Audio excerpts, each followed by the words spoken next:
اس نے اپنے ہی خون پر بھروسہ کیا، مگر اس بھروسے نے اس سے سب کچھ چھین لیا۔ خواب قطر کے تھے، مگر راتیں دھوکے سے جاگتی رہیں۔ یہ صرف درد کی کہانی نہیں، یہ ایمان، معافی اور اس اللہ کو پانے کی کہانی ہے جو ٹوٹے دلوں میں سکون بھر دیتا ہے۔ جب خون بن جائے دھوکا، اعتماد کے ٹوٹنے کی دل دہلا دینے والی اسلامی کہانی۔ عارف خان ہمیشہ یہ مانتا تھا کہ خون کے رشتے مقدس ہوتے ہیں۔ حیدرآباد میں پروان چڑھتے ہوئے اس کا چچا، رشید چاچا، اس کے لیے صرف ایک رشتہ دار نہیں بلکہ ایک رہنما، ایک مشعل راہ تھا، جو ہمیشہ کہتا تھا، بیٹا، خاندان کبھی تنہا نہیں چھوڑتا۔ جب عارف کو قطر میں کام کا موقع ملا تو سب سے پہلے مدد کے لیے رشید چاچا ہی آگے آئے۔ انہوں نے کہا، میرے تعلقات ہیں، میں تمہیں اچھی نوکری دلا سکتا ہوں، فلیٹ بھی، سب کچھ کا انتظام ہو جائے گا۔ عارف کے لیے ایک خواب جیسا موقع تھا، ایک نیا آغاز، بہتر آمدنی، والدین کی کفالت کرنے کا راستہ، اور شاید ایک دن انہیں بھی قطر بلانے کا موقع۔ جس دن وہ دوحہ پہنچا، نیون لائٹس کے نیچے کھڑے ہو کر اس کے دل میں شکر اور امید کے جذبات بھرے ہوئے تھے۔ رشید چاچا نے بڑے پیار سے استقبال کیا، دوستوں سے ملوایا، کام کے مواقع دکھائے۔ چند ہفتے تک سب کچھ مکمل لگتا تھا، جیسے زندگی مسکرا رہی ہو، مگر آہستہ آہستہ چیزیں بدلنے لگیں۔ کچھ چھوٹی باتیں سمجھ میں نہیں آ رہی تھیں۔ اس نے دیکھا کہ اس کے تمام دستاویزات ہمیشہ چاچا کے ہاتھ میں رہتے ہیں، تنخواہ معاہدے سے کم آ رہی ہے، اور اس کے ورک پرمٹ پر کسی انجانی کمپنی کا نام لکھا۔ جب اس نے پوچھا تو رشید چاچا مسکرا کر بولے، یہ سب رسمی کارروائیاں ہیں، تم گھر کے ہو، مجھ پر بھروسہ رکھو۔ اور عارف نے رکھا وہ اندھا بھروسہ، جیسے بیٹا باپ پر کرتا ہے۔ مگر ایک دن دوپہر میں سب کچھ بکھر گیا۔ کمپنی کے HR ڈپارٹمنٹ سے فون آیا کہ اس کے کاغذات کی تجدید کے لیے دستخط چاہیے۔ وہ الجھا ہوا دفتر پہنچا، مگر وہاں پہنچ کر اس کا دل دہل گیا، اس کا نام کمپنی کے ملازموں کی فہرست میں تھا ہی نہیں۔ اس کے شناختی کارڈ، ورک پرمٹ، سب کسی اور کے نام سے جاری تھے۔ اس کا دل بیٹھ گیا۔ جب اس نے رشید چاچا سے سامنا کیا تو وہ ہنس کر بولے، ارے یہ سب کاروباری چکر ہے، تمہیں سمجھ نہیں آئے گا۔ مگر جوں جوں عارف نے سچ جاننے کی کوشش کی، اندھیرا بڑھتا گیا۔ رشید چاچا نے اس کے نام پر جعلی معاہدے کیے، کمیشن کھائے، اور یہاں تک کہ قرض بھی لیا، سب اس کے نام پر۔ عارف کے لیے یہ سچ ایسے تھا جیسے کسی نے اس کے سینے میں خنجر گھونپ دیا ہو۔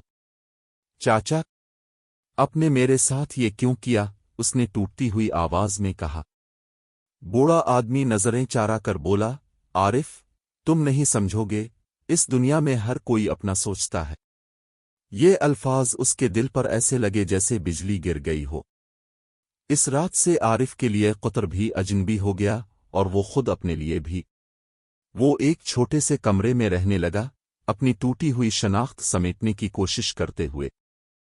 اس نے سفارت خانے سے رابطہ کیا، قانونی مدد لی، اور بڑی محنت سے اپنا نام صاف کیا، مگر دل کا زخم باقی رہا۔ راتیں سب سے مشکل تھیں، وہ چھت کو تکتا رہتا، ہر لمحہ یاد کرتا جب چاچا نے کہا تھا، بیٹا، مجھے تم پر فخر ہے۔ وہ روتا، مگر پیسوں کے لیے نہیں، اس رشتے کے لیے جو مر چکا تھا۔ ایک شام وہ کام کے بعد کورنیچ کے کنارے چلتا گیا۔ سمندر کی ہوا میں اس کی ماں کی دعاؤں کی خوشبو تھی، اور کسی دور مسجد سے اذان کی آواز آ رہی تھی۔ وہ مسجد میں داخل ہوا، سجدے میں گر گیا، اور رو کر کہنے لگا، رب، میں نے اس پر خود سے زیادہ بھروسہ کیا، شاید یہ درد ہی تیرا پیغام ہے کہ اصل بھروسہ کس پر ہونا چاہیے۔ اس رات اس کے دل کا بوجھ ہلکا ہو گیا۔ یہ دھوکہ اب سزا نہیں رہا، سبق بن گیا۔ اس نے فجر کے بعد قرآن پڑھنا شروع کیا۔ ہر آیت اس کے دل کے زخموں پر مرہم بن جاتی۔ بے شک اللہ کسی پر ظلم نہیں کرتا، لوگ خود اپنے آپ پر ظلم کرتے ہیں۔ سورہ یونس 44۔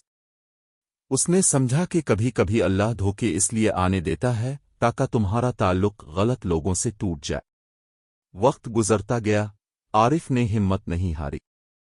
ایک دن مسجد میں اس کی ملاقات ایک عمر رسیدہ قطری بزنس مین سے ہوئی جس نے اس کی دیانت داری دیکھی اور کہا، تم مجھے اپنے بیٹے کی یاد دلاتے ہو۔ اس نے عارف کو اپنی کمپنی میں کام پر رکھ لیا۔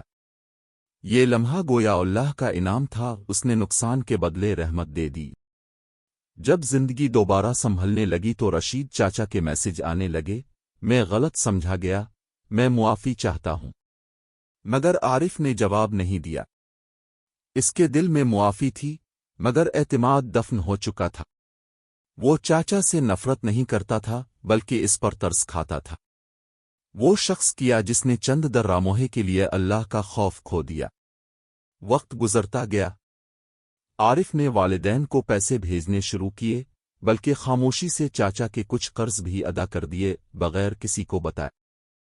اس نے سیکھ لیا تھا کہ معاف کرنا کمزوری نہیں، یہ اللہ کی طرف سے عطا کی گئی طاقت ہے۔ ہر نماز میں وہ دعا کرتا، اے اللہ، میرے دل کو لوگوں کے دھوکے سے سخت نہ ہونے دینا۔ کئی سال بعد جب وہ واپس حیدرآباد آیا تو اس نے رشید چاچا کو گھر کے صحن میں اکیلا بیٹھا دیکھا، کمزور، بوڑھا، پشیمان آنکھوں کے ساتھ۔ عارف آگے بڑھا، سلام کیا، قطر کی کھجوروں کا ایک چھوٹا سا پیکٹ دیا اور مسکرا کر بولا، میں نے آپ کو معاف کر دیا چاچا، کیونکہ اللہ نے مجھے سکھایا کہ جب لوگ تمہیں دھوکہ دیں تو یہ ان کا امتحان نہیں، تمہارا امتحان ہوتا ہے، اور شاید اللہ تمہیں اپنے قریب بلا رہا ہوتا ہے۔ چاچا کی آنکھوں میں آنسو بھر آئے۔ وہ دھیرے سے بولا، میں تمہاری معافی کے لائق نہیں۔ عارف مسکرا کر بولا، یہ آپ کے لائق ہونے کا نہیں، میرے دل کے سکون کا معاملہ ہے۔ اس رات عارف جب آسمان کی طرف دیکھ رہا تھا، اس کے دل میں سکون تھا۔ زندگی نے اس سے سب کچھ چھین لیا، اس کا بھروسہ، اس کا سکون، اس کی معصومیت، مگر اللہ نے اسے ایمان دیا جو اب کسی دھوکے سے نہیں ٹوٹ سکتا تھا۔